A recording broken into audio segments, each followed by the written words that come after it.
Now, ladies and gentlemen, boys and girls, I'd like to show you something that is near and dear to my heart because it is the very first magic trick that I ever got from a magic store. Now, sure, I go to the library a lot and I read a lot of books about magic, and that's one of the very first places where I learned how to do some card tricks and simple things. But the very first time that I ever went to a magic store, you see, I grew up in a town where there was a magic shop. It was incredible, wonderful. Now, in this magic shop, every time I walked in, I saw these.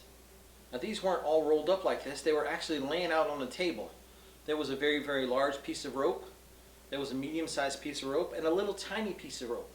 And you see, every time you go into a magic store, I don't know if you've ever been to one, but if you ever get to go, all you have to do is point to something, and the man in the store will show it to you. He'll show you the magic. And of course, he wants you to buy the magic trick, but you know, it's kind of like really awesome because you get to see all these things happen right in front of your very eyes. So I would see these three pieces of rope, usually hanging on the wall or sometimes on the counter, and I'd say, "Hey, mister, what do those do?" He said, "It's a silly trick, you're not going to like it." I said, "No, really, what does it do?" He said, "Oh, they're all the same size." And I said, "All the same size? They look like the three little pigs, or the Goldilocks and the three bears. They look like those. There's three of them." So I thought, well, Goldilocks and the three bears, there was a little tiny one, there was a medium-sized one, and the big one. The big one was the Papa Bear, right? And the middle-sized one, that was the Mama Bear. And the little one was the baby bear, right? So I asked the man, I said, "Well, what does the trick do? What's the whole idea?" He said, "They're all the same size."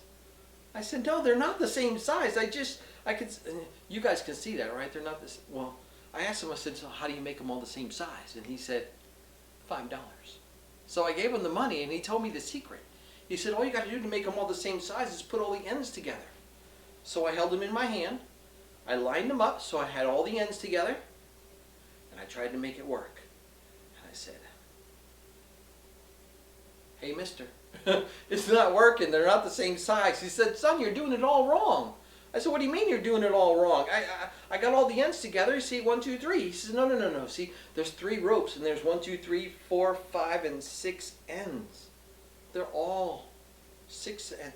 You got to put them all together. So you got to take the little one and bring it up to the top. Take the middle-sized one and bring him up to the top. And the last one, you bring him up to the top. And you make sure they're all nice and even, and then you tell your audience, they're all the same size." Yeah, I was thinking the same thing. I want my money back. He said, "No, no, no, don't go away mad, son. I want to show you. You see, you don't believe that these ropes are really all the same size, you see, because all you got to do is put the bottoms to the bottom, the tops to the top, and the middles, well, they'll kind of work themselves out." I know, it's awesome. They're all the same size. Same on the top, same on the bottom. I said, "Hey, mister, I bet you I know how to do that trick." He said, "What do you think I'm doing?" I said, "You're hiding something in your hand." He said, "There's nothing in my hand." I said, "No, it's in the other hand now." He showed me that there's nothing in that hand either. And I said, "Well, it's in this hand, and then there was that." And well, of course, well, I said, "Listen, can you separate the ropes?" "Can you separate them?" He said, "Sure. 1, 2, 3. I said, "No, not like that." He said, "Okay, 1, 2, 3. I said, "No, not like that. See, I wanted to see all the ropes separate. I wanted to see rope number 1. I wanted to see rope number 2, and I wanted to see rope number 3. But you see, he couldn't do that. That's how I knew it was just a trick. It's not real magic, is it? It's just a trick. He said, "Well, look, son, I told you before, all the ropes are the same size. If you take each rope and you fold it in half, you put all the ends together at the top, all the middles are the same in the bottom. That's proof that all the ropes are the same size. 1, 2, 3. And that's why I bought this trick. They're all exactly the same size. Rope number 1, rope number 2, and rope number 3. One of my very first greatest magic tricks. I hope you enjoyed it.